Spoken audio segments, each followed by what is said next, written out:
Let's improve English. You should watch this video because you'll learn useful phrases and words in daily life sentences.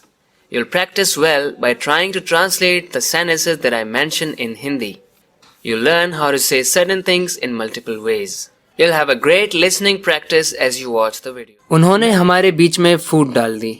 इसे English में कह सकते हैं They created differences between us. More examples.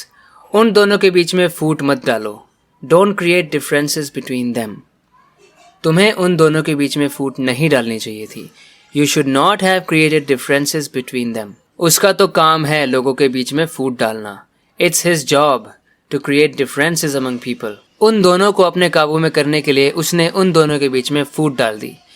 He created differences between them in order to control them, in order to overpower them. तुमने सारा दिन ऐसे ही पड़े पड़े बिता दिया. इसे इंग्लिश में कह सकते हैं You spent all day lazing around. Laze around means to not do anything. When you keep wasting your time sitting idle, you're not doing anything. It means you're lazing around. You spent all day lazing around. जैसे all day बोलते हैं वैसे ही all evening, all afternoon, all night इस तरह. अपने घमंड को अपने से दूर रखो. इंग्लिश में कहेंगे Keep your arrogance at bay. Keep your arrogance at bay. What I want to teach you here is keep something at bay. When you keep something at bay, it means you keep it away from you. You don't let it come closer to you. You keep it at bay. You stay away from that thing. You can keep a person at bay or you can keep something at bay. More examples. मैं झूठे लोगों से अपने आप को दूर ही रखता हूँ. झूठे लोगों को अपने आप से दूर रखता हूँ. I keep liars at bay. I keep liars at bay. मच्छरों को अपने आप से दूर रखने के लिए मैं मच्छरदानी का इस्तेमाल करता हूँ. I use a mosquito net to keep mosquitoes at bay. अपने डर को दूर रखो अगर आप जिंदगी में सफल होना चाहते हो. Keep your fear at bay if you want to succeed in life. तुमने अपने बच्चों को ज़्यादा ही सिर पर चढ़ा लिया है. सिर पर चढ़ा लेना इंग्लिश में क्या कह सकते हैं? अभी लिटरली थोड़ी बोलेंगे कि you have put your children on the head. नहीं, हमें समझना है. सिर पर चढ़ा लेना मतलब किसी की कुछ ज़्यादा ही बातें मान लेना. इंग्लिश में कहेंगे You have overindulged your children. You have overindulged your children. If you overindulge someone, it means you listen to every demand of that person. You fulfill every demand and this way you spoil that person. Overindulge की जगह आप कह सकते हैं You have pampered him too much. You have pampered your children too much. Or you have spoiled them. You have spoiled them. उसे इस बात का बड़ा पछतावा है कि उसने अपने बच्चों को सिर पर चढ़ा लिया है. He regrets overindulging his children. अगर अपने बच्चों को इस तरह सर पर चढ़ाओगे तो बाद में तुम्हें पछताना पड़ेगा.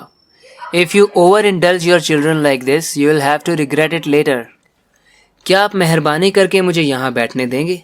जब भी हम किसी से कुछ ऐसा बोलते हैं कि आप मेहरबानी करके ऐसा करेंगे वैसा करेंगे. Would you be kind enough to let me sit here? इस स्ट्रक्चर का आप यूज़ करेंगे. Would you be kind enough to do something? For example, क्या आप मुझे 2000 रुपये उधार देने की मेहरबानी करेंगे? Would you be kind enough to lend me 2000 rupees? क्या आप मुझे यहाँ से बाहर जाने देने की मेहरबानी करेंगे? Would you be kind enough to let me go out of here? क्या आप मुझे बोलने देने की मेहरबानी करेंगे? Would you be kind enough to let me speak? क्या आप 2 मिनट मुझसे बात करने की मेहरबानी करेंगे? Would you be kind enough to have a word with me for 2 minutes? अपने आंसू पोंछ लो. इंग्लिश में कह सकते हैं Wipe your tears off. Wipe your tears off. You wipe something off. It's a phrasal verb. उसका रुतबा अब और भी बढ़ गया है. उसका रुतबा इंग्लिश में कैसे कह सकते हैं His stature has increased even more now. His stature has increased even more now. Stature की जगह पर आप स्टेटस भी बोल सकते हैं, इन्फ्लुएंस भी बोल सकते हैं और रेपुटेशन भी बोल सकते हैं.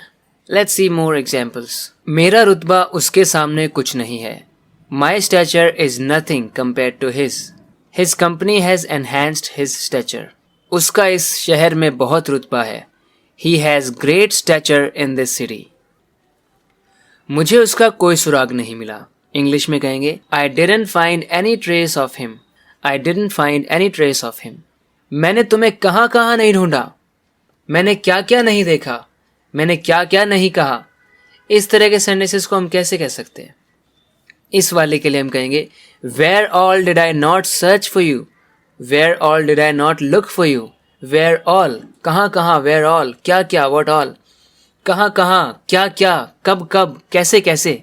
इस तरह के शब्द जब होते हैं हमारे वाक्यों में तो उन्हें हम इंग्लिश में किस तरह से ट्रांसलेट कर सकते हैं, अगर आप वो सीखना चाहते हैं तो आप एक वीडियो देख सकते हैं जिसमें मैंने स्पेशली इन्हीं वर्ड्स के ऊपर एक वीडियो को बनाया है।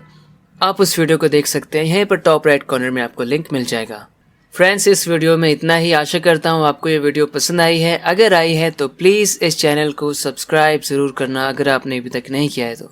बात करते हैं अगले वीडियो लेसन में। Till then take care and bye bye.